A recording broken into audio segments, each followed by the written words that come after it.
There we go. Hey, hi, hello. It is I, Equinox Eterna, again. With Corposant. I haven't even started and my brain just shut up. Shut off. Hello. How it's going? Give me a second. Okay, I can see it now. We are streaming. So we have to keep going with Corposant.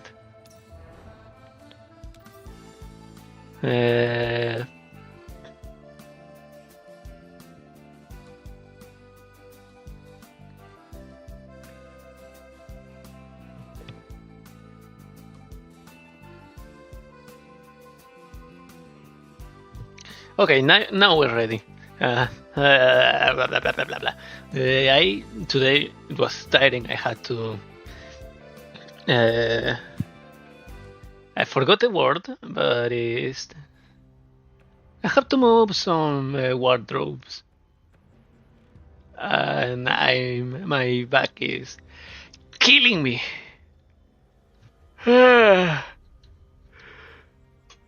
So I only want to sit down here and relax, but it is still hot as hell, so I have to start my fan because I'm a very professional VTuber that doesn't have a compressor, and it's using the mic from the inalambric headset. So yeah, that's on me. My bad. The heavy metal door seals shut, hedging out the clamor of the outside world. Inside the lab, the only sounds are the low humming made by various precious instruments, echoing in the spacious interior. There is a faint scent of disinfectant in the air, blended with the unique static odor produced by electronic equipment. The atmosphere here is oppressive and choking. At the center of the room is a specially made chair. It has a high back and its metal armrests have monocles built into them. The chair is covered in various complicated buttons and indicator lights. Its surface is made of some kind of black material that looks cold and hard. Alva has been stripped of all her equipment and bound to the chair. Her head is lowered and her eyes are dark. She is currently shut down. Cables of various thickness are plugged into her body. They are connected to the devices surrounding her. Again, a huge monitor displays constantly shifting complex data and waveforms. Several lab-coated marionette doll researchers are working around Alva. They have received an extensive and sophisticated synthetic external customization, so their facial expression looks exceedingly lifelike. However, the way their fingers fly across the keyboard exudes an inhumanity that is difficult to hide. From time to time, they will glance up at the data on the big screen and frown, as though they have encountered some problem. One researcher carefully adjusts the cables coming from Alva, ensuring there's a good connection to the equipment. Another researcher carefully studies the data on the screen, constantly taking notes. Yet another researcher is holding a tablet PC, but a closer inspection reveals that they are actually playing a game. Click. Suddenly, the sound of a heavy metal door opening shatters the lab silence. A glass strides even, like a society gentleman entering a grand theater. Her gaze coldly sweeps the room and instantly locks into the researcher, who's playing solitaire in the corner. Her lips curl with an almost undetectable disgust, but she maintains her composure. Is there really a need to dress up the marionette dolls and have them act out this charade? It's called aesthetics, Miss Igla, aesthetics. In response to Igla's questions, a figure slowly rolls out of the shadows on a swivel chair. She has a cup of hot coffee in one hand, which she is stirring with a spoon in the other. The Marquee coffee has so much sugar in it and it's practically solid. Not you two. Really? I don't. I escaped dealing with Persica for 10 years. And now, Chilobi. Yeah. Her smile is bright and sinister. Her eyes are wide, but there is a mania in them. Lady Chilobi. Igla's slightly wrinkled bow and the revulsion in her eyes indicates her true feelings about the researcher. I hope there was a good reason for you to summon me while young Mistress Orphelon was receiving guests. Ah, relax.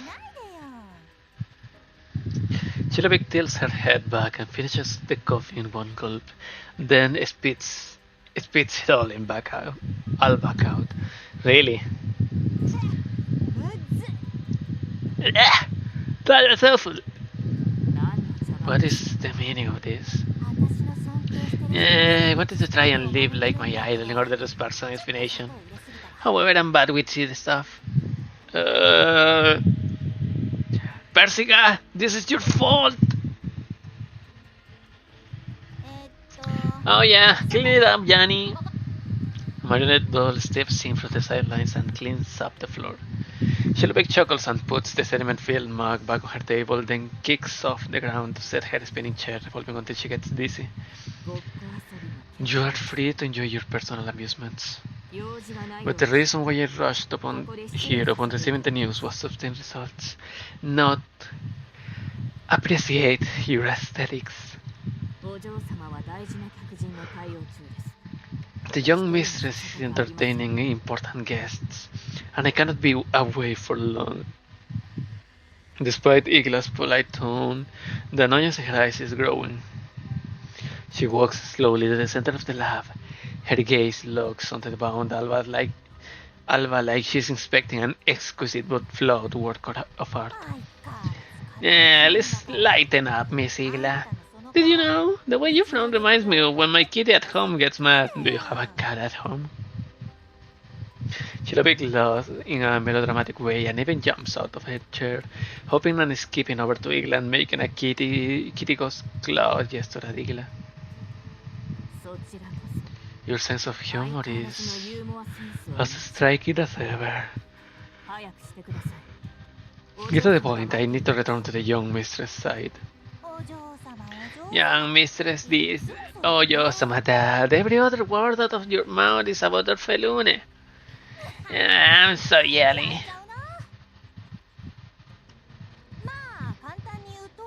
Fine then. What I want to say is, we gained absolutely nothing from hacking into her. Not a zip silch. It was a catastrophic failure.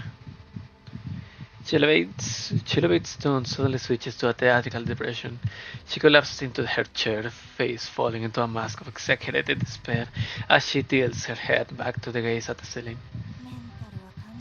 Her neural cloud is being completely locked down. Nobody's being able to get into it. I have tried 107 different methods to try and crack it, but none of them work. The 108 is the good one. It's always the good one for purifying and summoning devils. Yeah. My guess is that this is the legendary Pandora code I have heard so much about. Fucking geniuses, I swear to God, seriously, it's been 3 years and nobody's been able to crack it yet. But it's scary, don't you think? In any case, my plans to get into her base layer through direct access methods looks like a bust. Lame. How disappointing. Did you pull me away from the young mistress just to tell me that? But I need to throw the incredible and amazing processing power of a tier-gen doll like yourself at this particular problem. I mean, there is no doll in the Gerard group who's better at electronic warfare than you are, right? And why should I help you? It's so that... Igla glares coldly at Chilovic, who responds with an ingratiating and annoying smile as she rubs her hands together. It's so that we can better implement the young mistress project, Eden. Of course. The considerable effort DeFi expanded to seize the box suggests that it likely had a lot of data on the specimen inside. We might find top secret information in there to help the young business overcome her technical barriers. Mm, lip service. Did I sound like I was trying to trick you? Yeah. Igla slightly adjusts her cuffs with her slender fingers. Her movements are simple, but there is a chilling pressure in them. Reactivate her.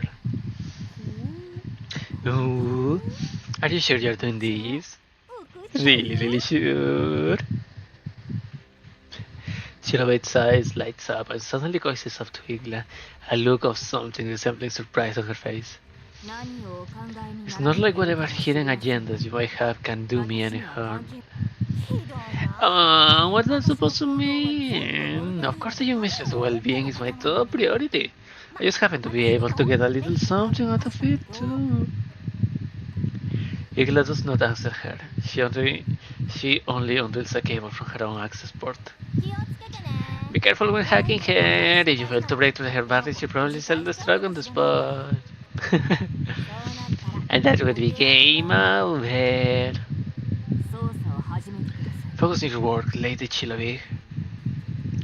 Igla's tone does not change, but there is an undeniable authority in her words. I am sure you are aware that time is not donated on our side. Basis, has Solman Oleg already found out you have been messing around behind his back? It looks like that old dude isn't as dumb as he looks. If he finds out you were interfering with his business. Mind your words, Lady Chilubig. Yes, you are the boss. Boss Aigla. Boss Aigla is the fairest. Boss Aigla's wishes, my command. Wait.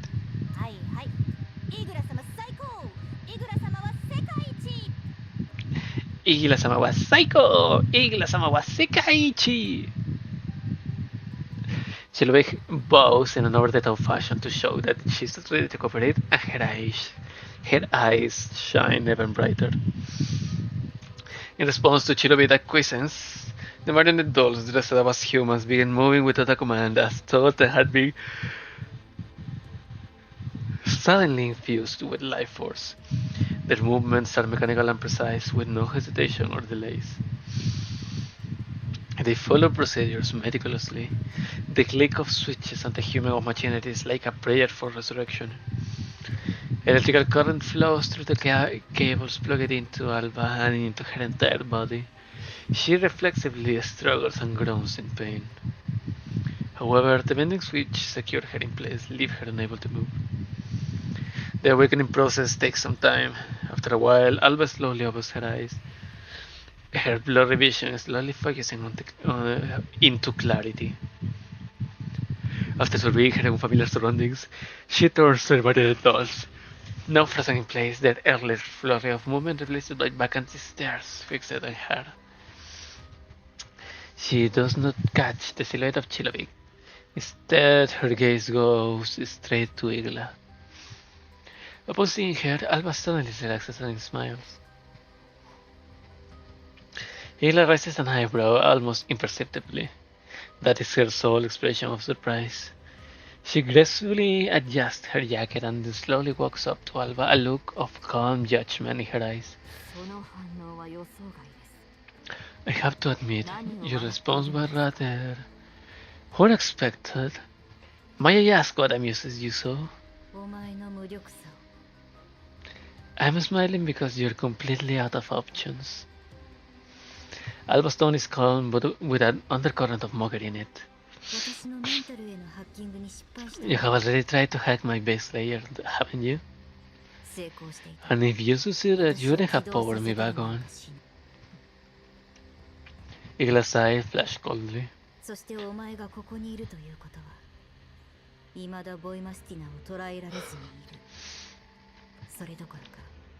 居場所すら見当がついていない。違うか。 Also, the fact that you are here can only mean one thing. Boy, Mustang is harder to capture now that she is moving alone, isn't she? Your target is smaller now. You might not even be able to locate her at all. Otherwise, there is no way that you, as the one person who can fight her on even terms, would possibly leave the battlefield. After all, I'm just an unimportant side character, aren't I? Aren't I? She pauses to continues. The reason you're here and not at front is plain and simple. You failed to capture Boy Mastina and to crack my neural cloud. In other words, you are completely out of options and it's eating you up inside.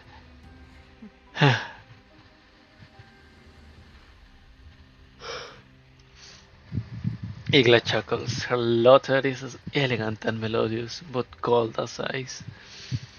She approaches Alva and reaches out to lightly lift her chin, feigning gentleness.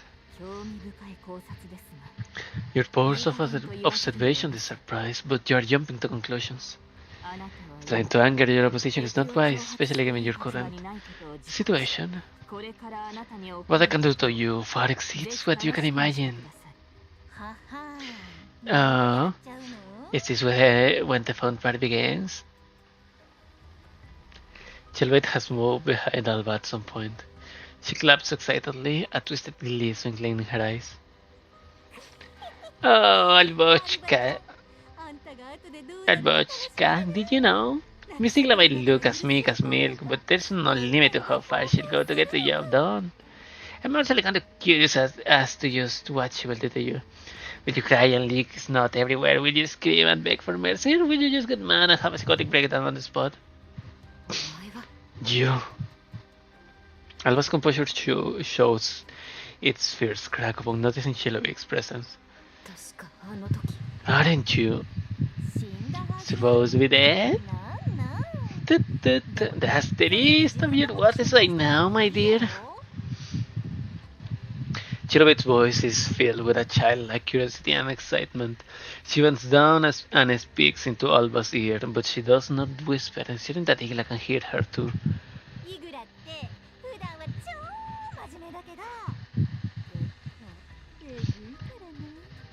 Miss Igla might appear dignified, elegant, and proper as hell, but in private, oh boy, I bet she's going to play all kinds of games with you. Damn you, Chilovik. Lady Chilovik, while your eagerness is most touching, wouldn't you mind reining yourself in a little? Would you mind reining yourself in a little? Igla's tone bears a hint of a warning.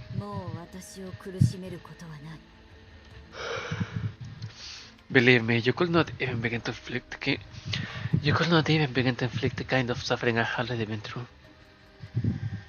After a brief surprise, Alva quickly gets her emotions under control and faces Igla again. There's a look of what could almost be admiration in Igla's eyes as she gazes at Alva. She takes a step back, her hand gently caressing Alva's cheek. It is a gesture so tender that it could have come from a lover, but it sends a chill down Alva's spine.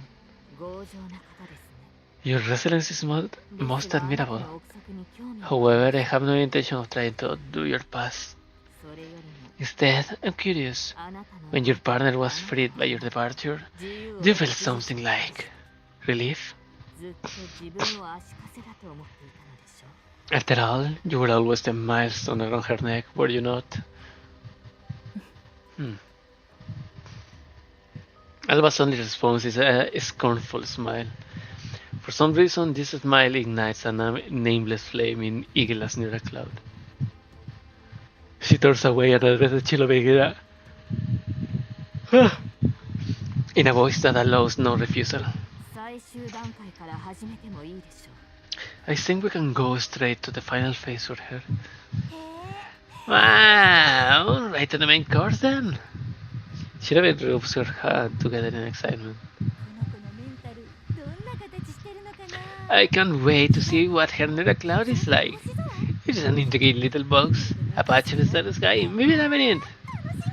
It's also exciting. Hila pays no attention to Chilobit's antics. She simply nods to indicate that the marionette doll should continue their work. Do it. Several marionette dolls surround Igla, their hands connecting various cables to the access ports Igla has opened up.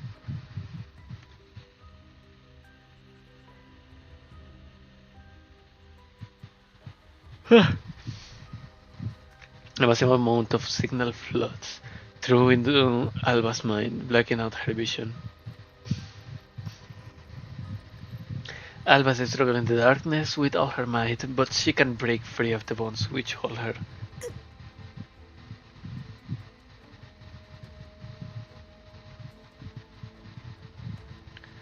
We're so honest. Bah! Whoa. I nodded off like a full freaking minute. For an instant, Alva's body twitches and shudders before she goes limp and unconscious. Her defensive barriers are down. You can do whatever you want to her now. What? Already? That's it. That's it. I don't know how long that's going to last, so you better work fast. No worries. Just leave it to me.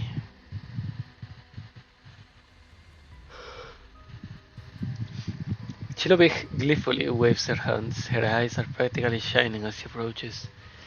Alva admiring her like an exotic treasure.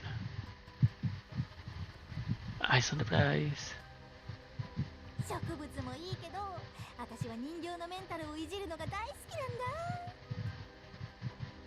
Do you know, Miss Igla? While my specialty is plants, I like to study dolls near a cloud in my free time. They hold so many secrets and surprises. Opening them up is like umbral a present. If you ever decide to go to science, please let me know.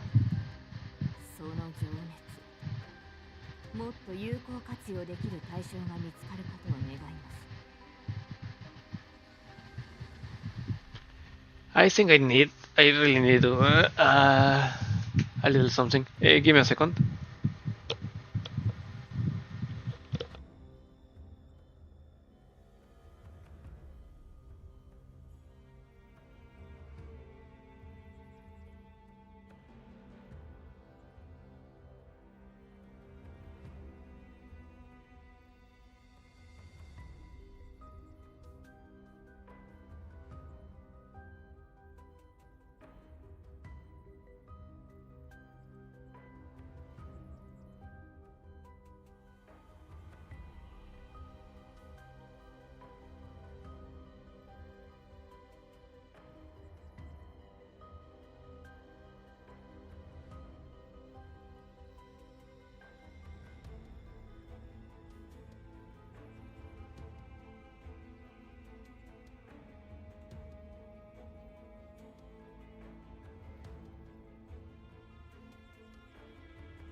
Okay, I'm back. This is bad news. I have no snacks in my storage. I'll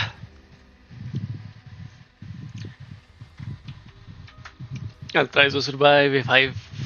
If I nod off again, I'll probably fall asleep on the stream. So I'll try to keep myself awake. Somehow. I don't know how yet, but somehow. Your enthusiasm is most striking. I hope you will apply it in the right direction. Your enthusiasm is most striking. I hope you will apply it in the right direction. Ayla's words are calm and even, but the warning in her voice is becoming increasingly evident. Normally, I would return to the young mistress' side immediately, but after taking the importance of this matter into consideration, I have decided to stay behind to personally supervise the procedure. Ayla walks over to the control panel at the side of the lab and sits down in a high-backed chair. Her poise and posture are perfect, and her gaze is locked on Alva. Ooh, I'm honored that you hold us in such high regard, Miss Ayla. Chirobate fakes a look of depression, but there's a slight girl in her eyes.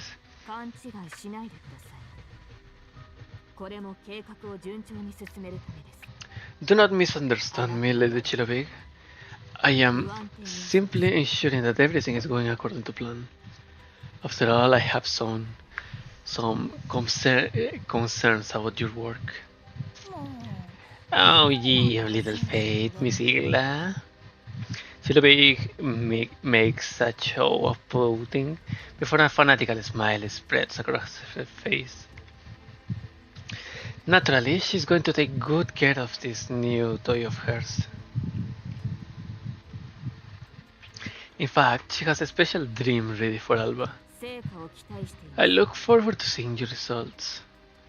Chirobate turns to Alva, her hands gently caressing her still features, her eyes gleaming with an obsessive light. Nope, stop touching Alva. That's mine. Mine and only mine.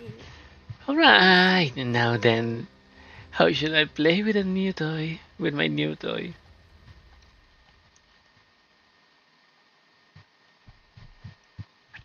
Dun dun. Her heart lurches as thought is going to burst right out of her chest. Alva wakes up and then she remembers that she doesn't even have a heart in the first place. Her breathing grows ragged, her body glistens with cold sweat, and she feels a chill run down her spine. With nothing but utter darkness before her, she unconsciously reaches up to touch her eyes. She can't see anything. Is it just dark or is she blind? She reflexively attempts to move forward, and then she feels as though she's suspended in the void, with no way to exert her strength.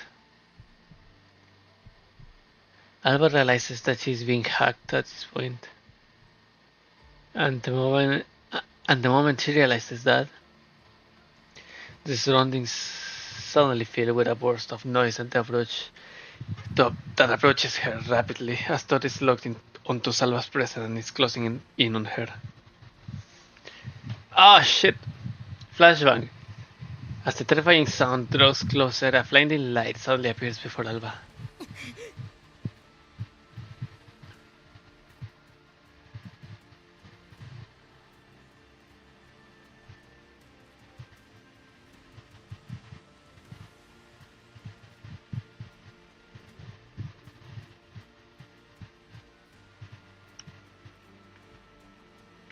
Okay, I'm back.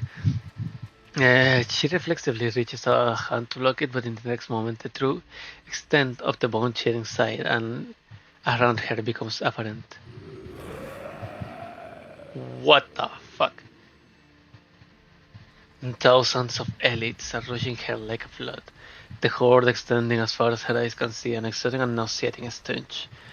All of this almost convinces her that she isn't just seeing things. Oh. Alva frantically tries to bring her gun up to shoot back, but she finds that her hands are empty. And in this moment of confusion, she's swamped by a tide of monsters carried away like a reed in a flood. Get the hell away from me! But she struggles with all her might. Her steely fingers rip limb after limb away from the elites' bodies.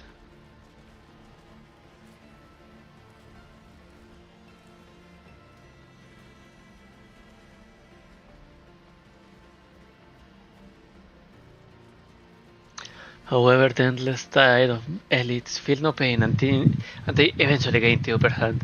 My mind is wandering off. Her frame is gouged open by sharp claws and teeth. Her circuits are slashed apart, the sparks from her power systems sharp blackened, smoking chunks into the horde, but it doesn't stop them in the least. Alva can feel her vision going dark once again. That time is Rocio. What? This time, it seems to foretell her imminent demise. My eyes are... Really?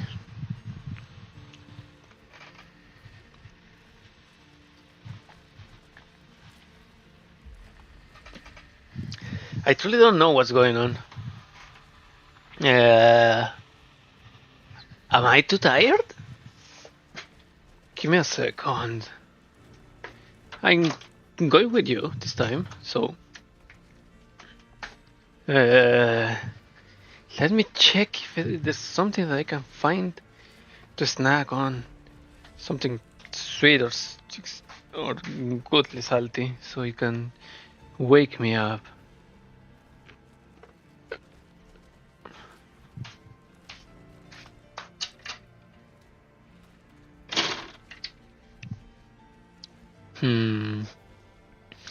There is beer here, but I don't want beer.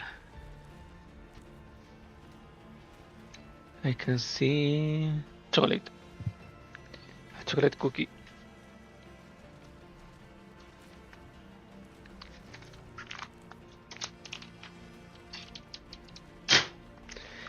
I'm supposed to not eat this thing because, you know,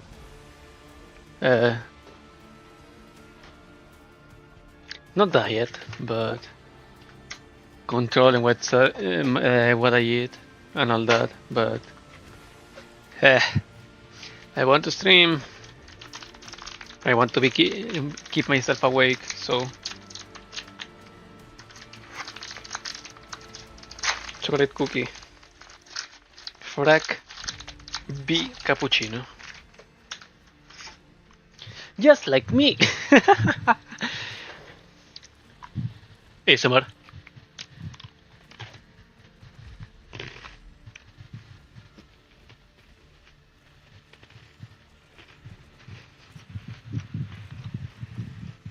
There we go. A little bit of sugar can keep me awake. I hope so.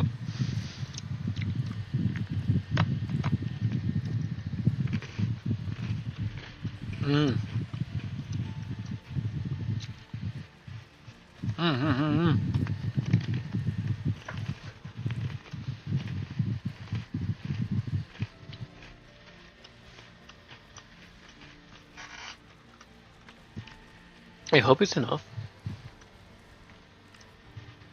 I wish for it to be enough, but it's only one, so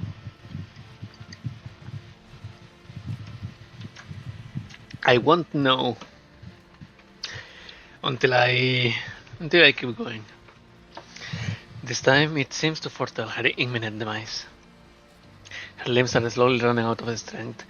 She doesn't know if it's because her power circuits were cut, or if it's because her CPU is on the verge of crashing.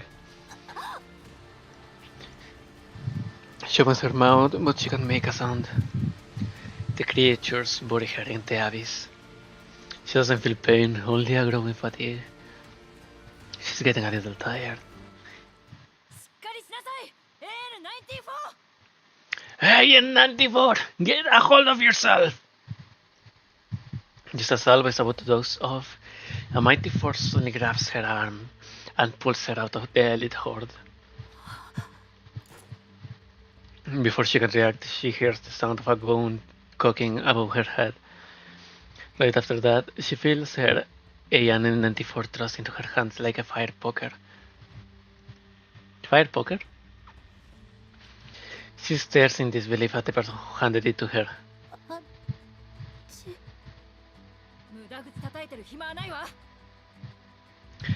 Shut up! You don't have time to spot rubbish. She's as beautiful as the day we left her.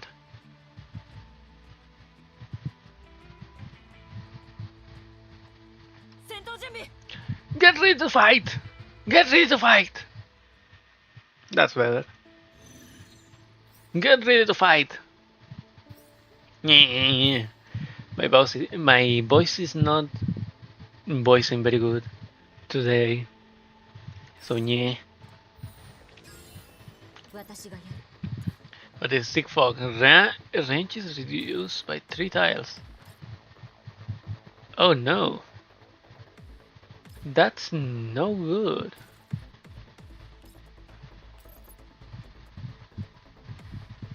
Can I? Jeep. Let's go.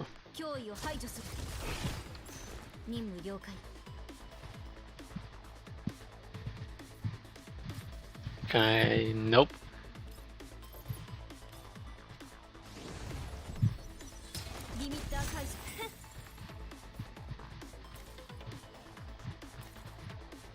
Okay, I can reach the frog.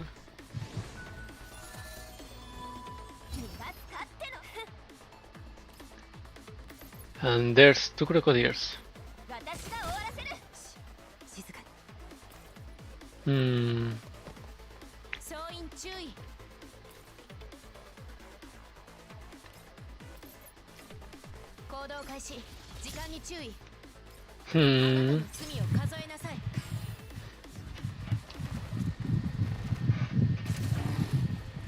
Interception.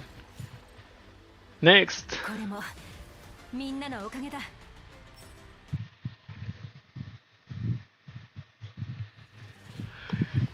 A sticky choking darkness blocks her nose and throat.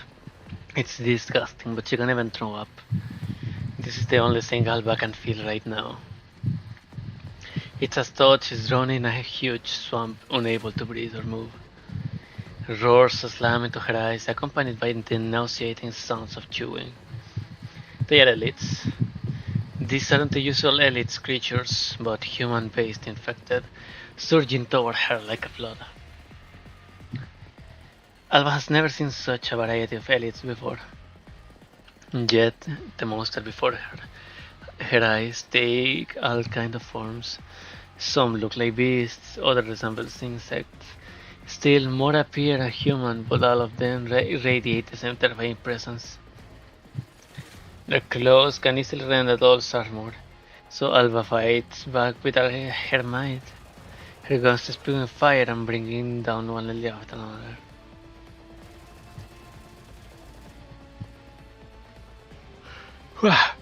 However, more elites rush up to meet her, as though they were endless.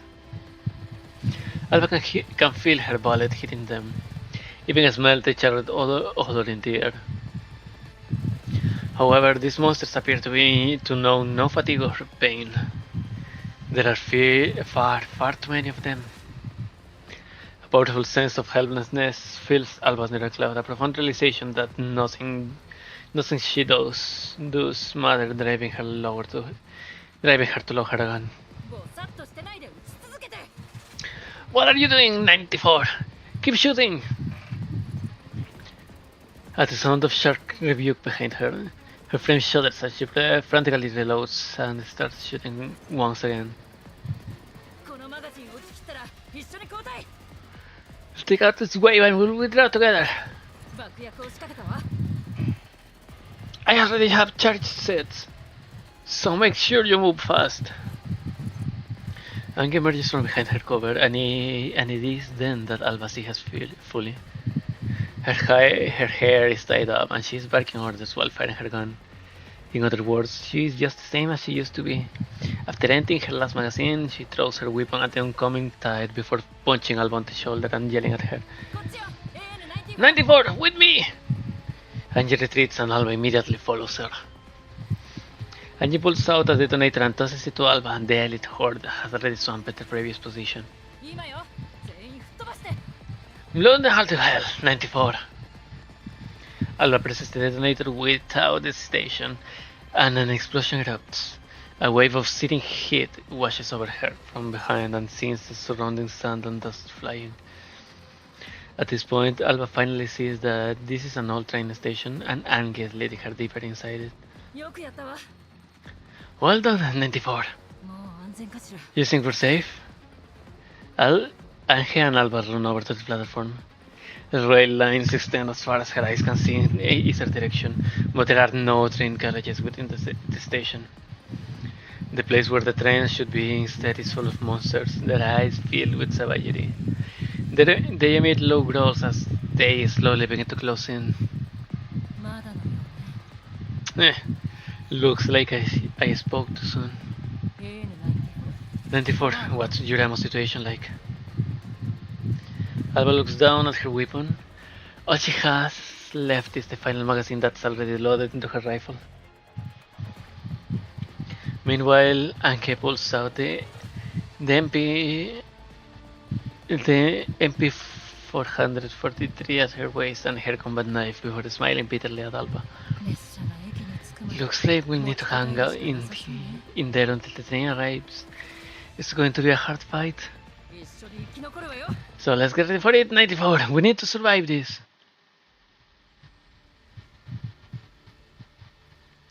Countless elites flood the train station, but the train Anges is talking about does not arrive. Alva mounts her bayonet and lays into the elite horde with all her might. Disgusting fluids and limbs fly through the air as she stabs and slashes them while her bayonet gleams coldly. Where is the threat of Task Force Defy? Why aren't they here to protect Angie? That's right, how's Angie doing? Alva suddenly thinks back to the other person who requires the most protection in this desperate situation. She tries to call Sanjay's name, but she is unable to react the sound. It's certainly not for any lack of trying. With any vocalization she can manage, is drowned by the thunderous roars of the elite horde. Her throat feels dry and painful, as though someone is strangling her. The only thing that ever leaves her mouth is a weak expulsion of air. She desperately opens her mouth, but all she manages to do is inhale more of the choking air. And she sees Sanjay. Angie is standing close by, facing away from her as she struggles valiantly against the elites. It's as though she can see Alva. Her gun spews flame as she pulls the trigger without stopping, bringing down one elite after another. However, there are simply too many elites. They are like an endless tide, wave after wave, washing in with no end in sight. Several elites have already fallen around Angelia, but even more elites are already lunging at her.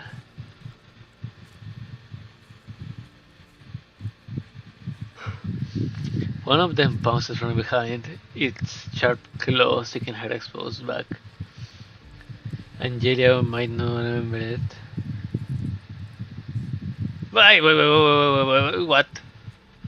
Wait, my brain just shut off for a second and jumped into something completely different. I need more sugar. Fuck.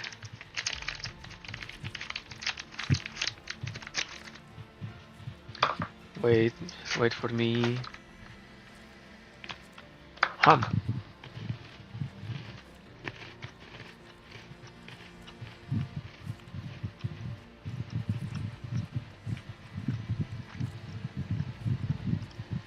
Okay, let's continue.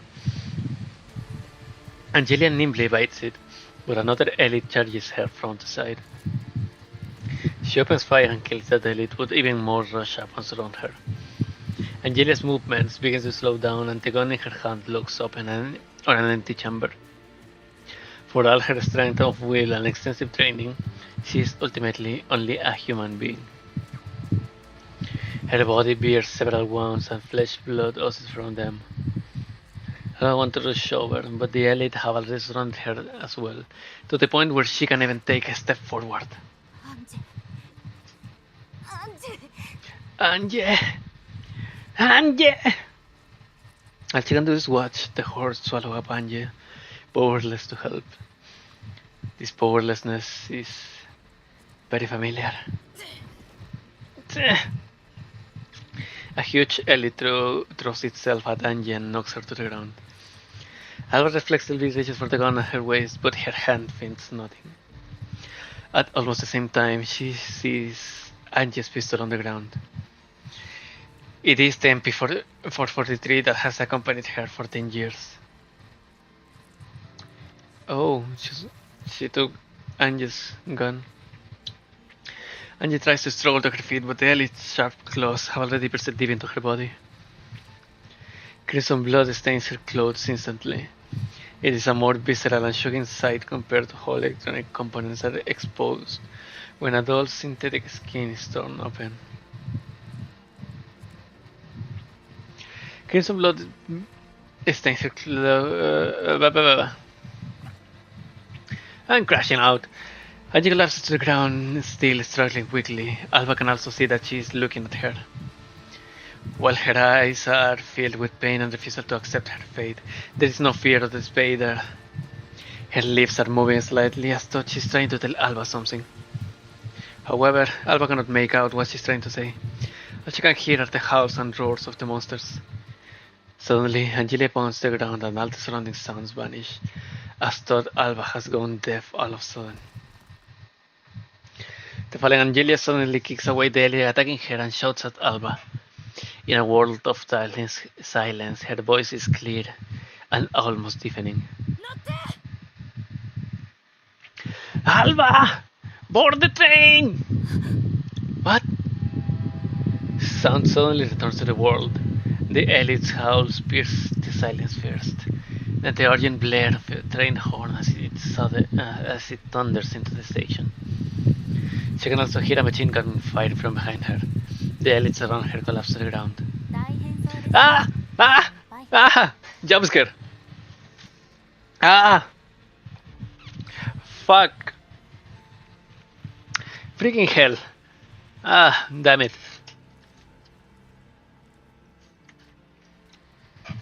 You're a mess, saint of mine. Ah.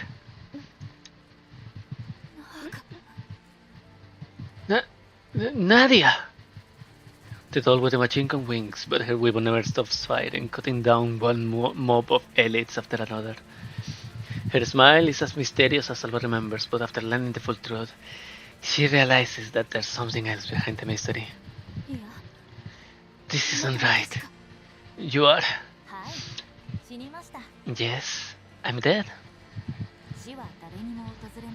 All men must die, after all.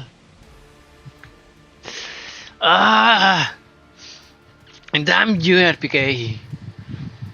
After laying down a torrent of ferocious power, RPK-16 LMG finally falls silent.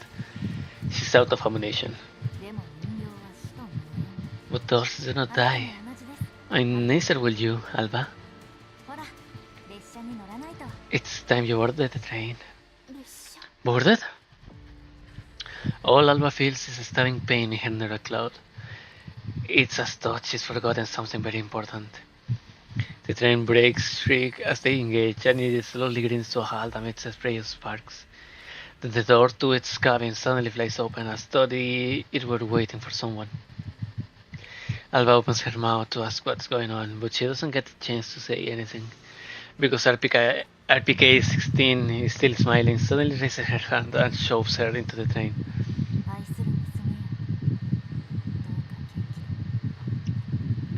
Take care of yourself, dear daughter. Take care of yourself, dear daughter. That was so. The force of the shove sends Alva rolling over the floor of the cabin. The door immediately closes and the train begins to move. Alva rushes over to the door and pounds on it. Through the glass, she sees the doll who calls herself Embla walking slowly towards Angelia. Ah!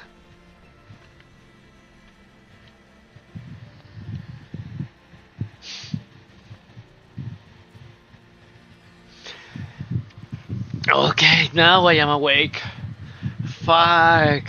I knew that this was coming, but I didn't expect it to be the note where I'm almost falling asleep every freaking second. Ah!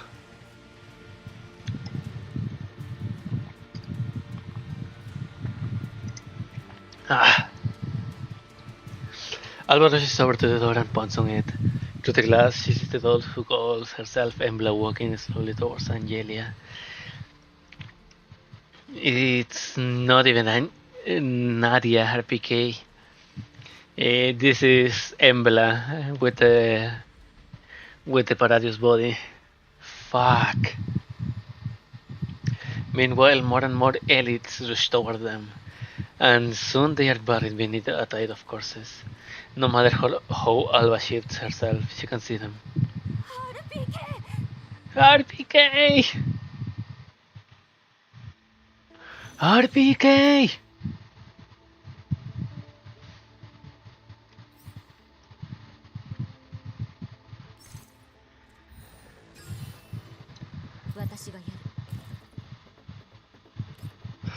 For one, I like that at least they are using the weather mechanic that they implemented for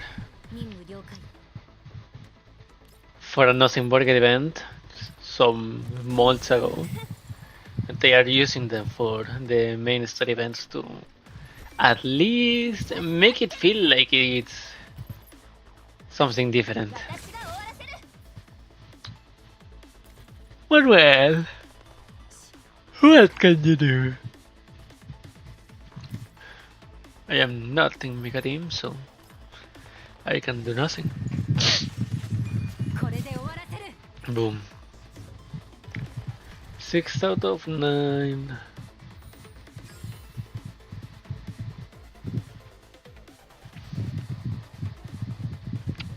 Crocodile, rush button, assault.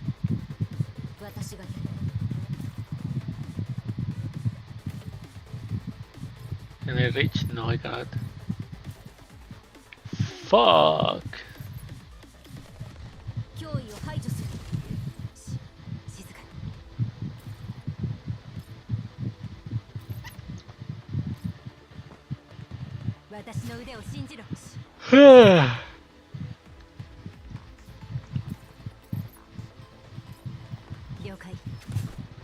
Boom. Anje! Alva suddenly snaps awake. Her originally blurred vision begins to focus. Her frame's function quickly recover, and the scenery before her gradually focuses into a cold white expanse. She's lying in a half-sealed capsule, and the cables used to assault her neural cloud are still connected to her access ports. This place is cramped. She's surrounded by icy cold metal on all sides, covered in a complex array of wiring and indicator lights. Her body is bound to a chair, and she's unable to move except for some small hands movements.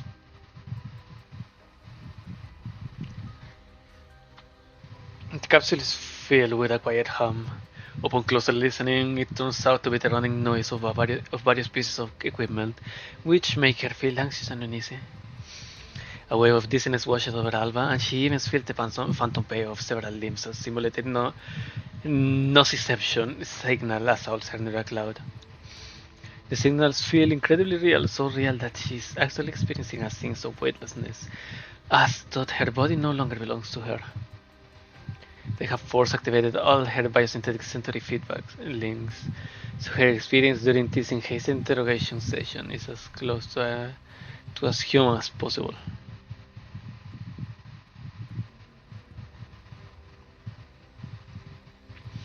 She even experienced that ordeal in level 2 as a human being would. All this manages to disorient even the present Alva. Her neural cloud is slow and chaotic, and like she's being forcibly subjected to excessive input. It takes her nearly 20 seconds before she can come to her senses and start thinking again. The other... Okay.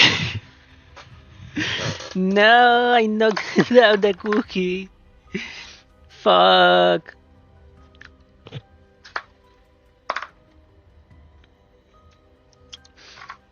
Now it's all over the place. Uh, the defensive barrier of another cloud has been broken.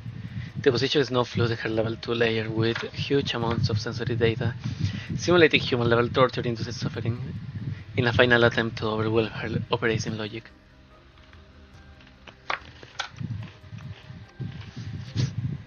They are also attempting to override Alva's original cognitive process with largest quantity of phantom signals. I'm aiming to force her defensive systems to self-destruct. However, these attacks have not been effective, and Alva too woke from her nightmare. Alva falls silent. Had she awoken from the nightmare because of Angelia, or was it because of her? As she peered through the observation port of the neural capsule, Alva can see the spacious lab where she had been just a while ago. The researchers in white are working on the lab instruments and recording data. They don't seem to have noticed that she's woken up. Alva frowns because she sees Igla standing in the middle of the lab. She doesn't know how long she's been unconscious. After all, there's no way to judge the passing on of time in level 2, and her internal chronometer doesn't work anymore. Perhaps Igles is still here because she was only shut down for 2 minutes. Or maybe it's been a full day and Igles already left and returned. This is by no means an unimportant matter. While Alva is pondering this, she suddenly notices a human soldier rushing in from outside the lab. His outfit looks very similar to the armed troops she fought earlier. There is an anxious, frightened look on his face, and his forehead is covered in sweat. I have news, ma'am! Despite his evident panic, he walks and carries himself like a brave soldier. However, it's still obvious that he's fighting it. Alva can tell that he's wounded even from a distance. Igla maintains her calm breathing after seeing her subordinate condition. She turns slowly, her eyebrows slightly furrowed as she studies the ground. Please explain the reason why you have come here. The guard gulps. His throat shifts visibly as he swallows, but he does not answer Igla's question right away. Igla's frown deepens, a flicker of unease passes through her eyes, as though she already knows his news is no good. Is it about AK-15? Did she manage to break through the lockdown? Or did someone force their way into the sewer search areas? No, this has nothing to do with her. Our squads are still carrying out the search. More sweet bets on the guard's forehead. He knows that no matter how hard he tries, there's no avoiding what's coming next. Igla's gaze is gentle but still terrifying. It's about the young mistress. She... He takes a deep breath, then finally manages to work up the courage to speak, but before he can even finish explaining why he's here. Hearing that gay phrase causes Igla to instantly lose her composure. Fueled by a rare savagery, she seizes the man by the collar and lifts him to the ground. What happened to the young mistress? The lab was attacked. But the young mistress, she's alright. The man frantically tries to explain himself, like he's pleading for his life. Igla's face goes pale. She lets go of the man. He drops to the ground amidst a fit of coughing. She forces herself to stay calm, but the anger and worry in her eyes is obvious to anyone. The guard doesn't dare to raise her head or looks at Igla's face. He opens his mouth as though he's about to speak, but he doesn't manage to utter anything beyond nonsensical syllables. His heart rumors about Igla.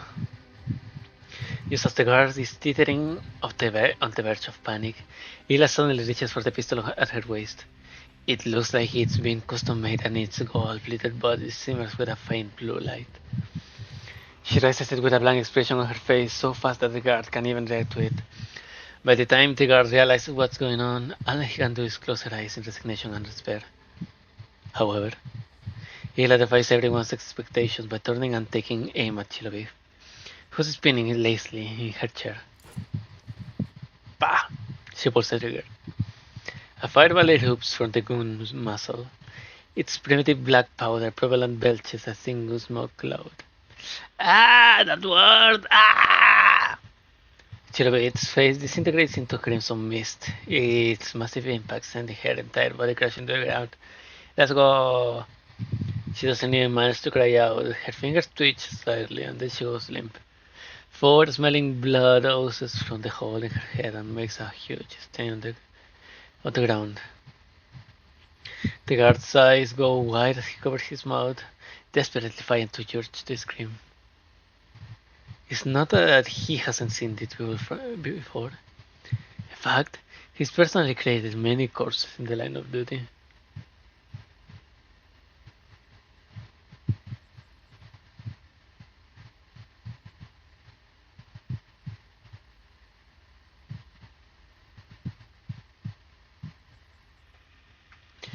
I need more water.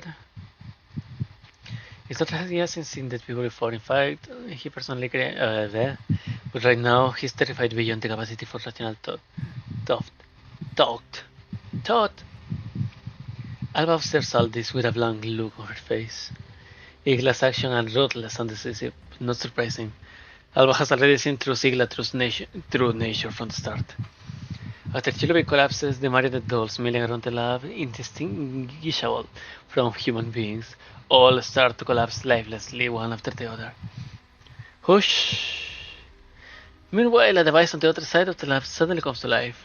It looks like a sleep capsule Alva is currently occupying. Its silver color exterior and hatch gleam with a dazzling light.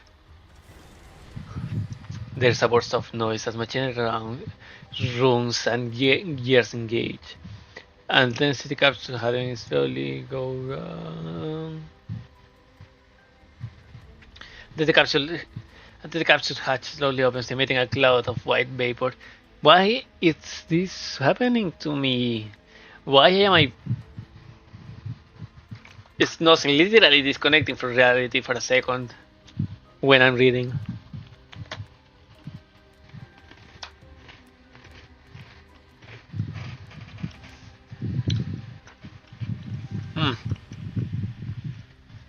Cookie. A naked woman steps out of it, wreathed in wisps of what looks like some sort of refrigerant gas as it evaporates. She casually reaches for a lab coat from a nearby peg and throws it on. With her entrance, the collapsed searchers who look like puppets with their strings cut all begin to slowly get back up. They appear as though they had been recalled to life and carry on with their task like nothing has happened. Holy! How barbaric! The woman from the capsule sighs heavily, but her tone is theatrical and mocking. Her hair is damp and her face is oily, like someone spread a layer of butter on it. But it's plain to see that she looks identical to the Chilopet who's lying dead on the ground. Why the temper tantrum? Is this how you treat an old friend, Miss Igla? How rude. As she says this, she snaps her fingers like she's performing a magic trick. In response to her signal, several researchers like the one who cleaned up the coffee spill before promptly appear from a corner of the lab. They begin clearing away the corpse and blood stains.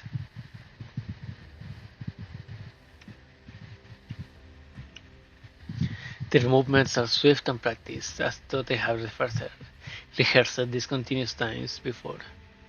Or maybe they had to perform this procedure innumerable times before.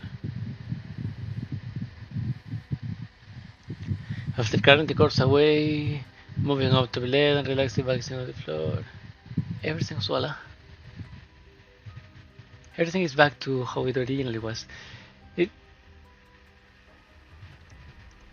What's going on? What's happened to me? It's like it's as if I have Tourette's or something. Ah, my brain is not braining. It's been an hour. It's been an hour and it's only been like 3 stages. After cutting the course away, mopping up the blood and revising the floor, everything is back to how it originally was. It is as though nothing had ever happened. Please return to your post. Yes, ma'am. The guard scrambles out of the lava, see if he granted a stay of execution. After watching the guard scramble away, Igla turns to regard the brand new Chilobi. I thought I would not need to explain myself, but clearly I have overestimated your intelligence.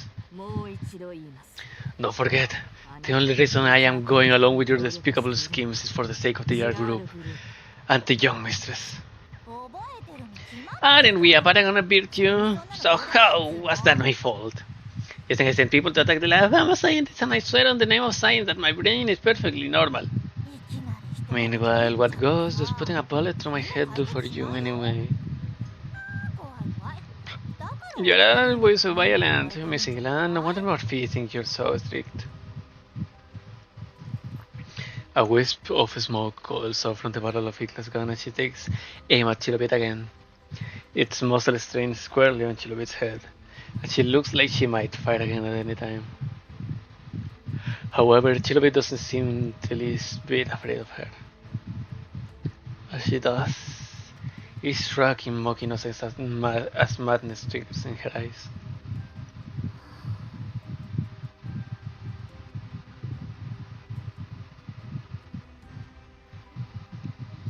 So this was where she could appear again like nothing had happened even after she committing suicide.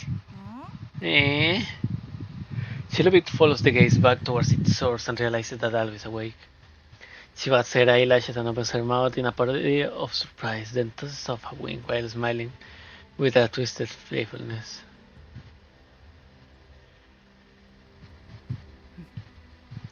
Alva coolly meets her gaze. Resurrection, is it? What a disgusting technology. Igla narrows her eyes and studies Chilobit. She takes note on the latter's antics, but she doesn't seem to care about them. I was away from the lab for less than half an hour, and it just so happened to be attacked during that time. Right when I wasn't around. Do you really think I would write it off as a coincidence? Of course it was. It isn't everything in the world a coincidence. Even us meeting each other is a coincidence. Chilobit turns in place like a kid, her lab coat fitting out in the air around her. You asked me to hurry here because a critical issue arose during the 5 members' interrogation. Yeah, I didn't say that. Not. I'm a total scatterbrain, you see. Chilobit affects a look of vexation and then she throws herself back into her chair and kicks her legs like a child. Still, if I were you, hurry back to the young mistress' side right now instead of blowing off my hair.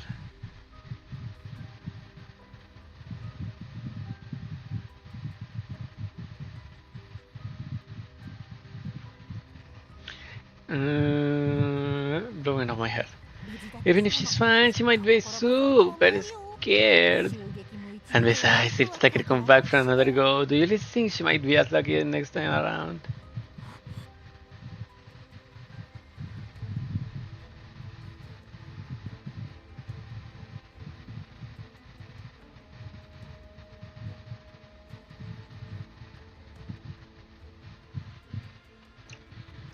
My mind is wandering off to somewhere else. Igla's face turns pale and a momentary panic flashes through her eyes. Then she adjusts her jacket, holsters her gun, and her movements regain their usual smoothness. If anything happens to the young mistress, I will personally ensure that there is no coming back for you, Lady Chilobit. Her voice is calm again, but the chilling threat she utters is more terrifying than any could be. Than any shout could be. She shoots one lazy look at Chilobit before turning to leave. She doesn't bother with affecting elegance. Her priority is returning to her fellow Yun and the lab post, post haste. Her footsteps fade into the distance and vanish. All that remained in her was the wake is gun smoke and the stench of blood. Ah, there she goes. Someone clearly doesn't know how to enjoy life, don't you think? After Ira leaves, Chirabit jumps out of her chair. She spins around. What do you mean? I'm telling gibberish already. After Igla leaves, Chilobit jumps out of her chair. She spins around happily like she's putting on a show in the slab which only has Mariel's dolls in it. Oh, and Alva. Alva knows Chilobit is talking to her. However, she has no intention of replying. Chilobit gives over to Alva's hibernation capsule. The hem of her lab coat drags on the ground and her bare feet make a padding sound as she moves.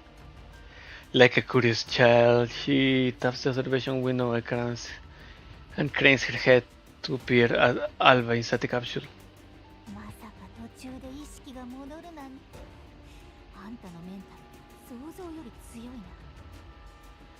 I didn't expect you to awaken halfway through. Looks like your nether cloud is stronger than I expected. She looks at Alva in amusement, her eyes twinkling like she's approaching a precious work of art or a beloved toy.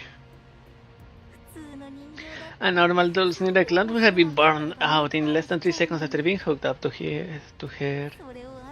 And you actually managed to break free from that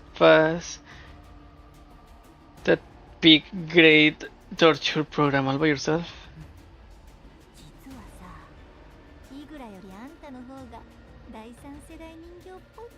Want to say something? If you ask me, I think you're more of a Tyrian doll than Igla is. Alva looks at the neat researcher before her.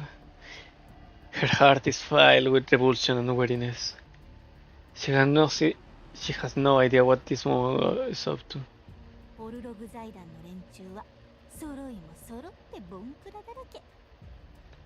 The folks from Orlogadal, the imputed plebs, their approach to the development has gone astray.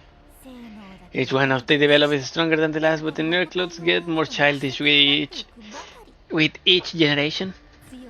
I mean, if the mark of excellence was fighting power, then the first Jaren doll wouldn't be raw 635 but AK-15 of the fire, right?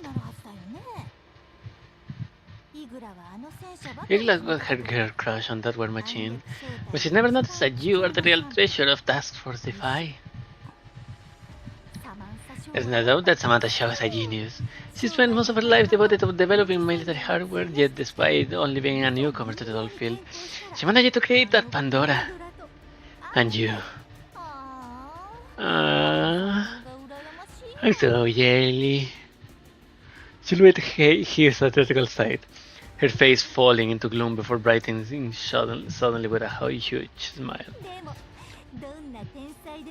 Still, however talented or outstanding she is, she's dead, returned to the earth, and that means it's all over for her.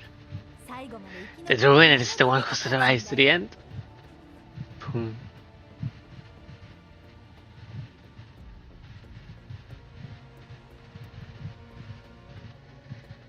She indicates herself with her right thumb.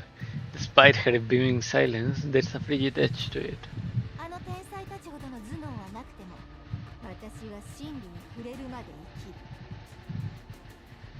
I might not be as smart as the geniuses, but I will survive to the end, stand there on her shoulders, and be the first to reach the truth. And you're my next stepping stone, my cutie. Chirobate bears her teeth in a grin as she knocks on the observation window like she was rapping on a pet's visual. Now then, let's continue our little game. Don't worry, I'll make sure you won't wake up this time. Let's see just how much you can extract from your nether cloud. I wonder what surprises I'll find. Saying so, she saunters over the control panel in front of the hibernation capsule, shoves away the marionette doll working there, and begins operating the instrumentation on herself. The capsule emits a low hum, and in response to Chilobet's manipulations, and Alva feels her mind go blurry again. Darkness envelops her once more. The last thing she sees before she passes out is a little bit playful, excited expression, and then she plunges into darkness. But this time she does not know if she will be awakened again.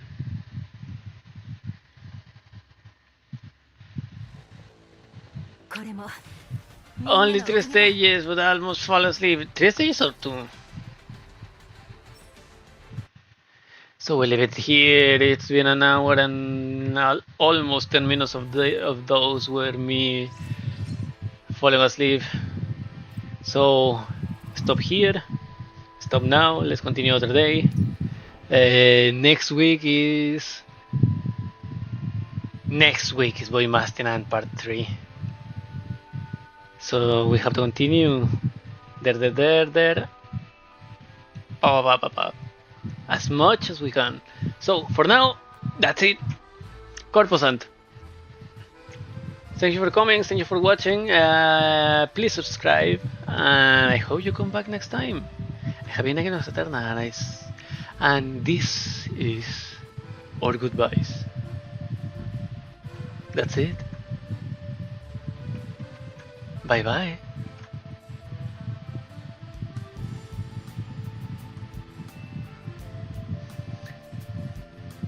One of the chillest songs in the game.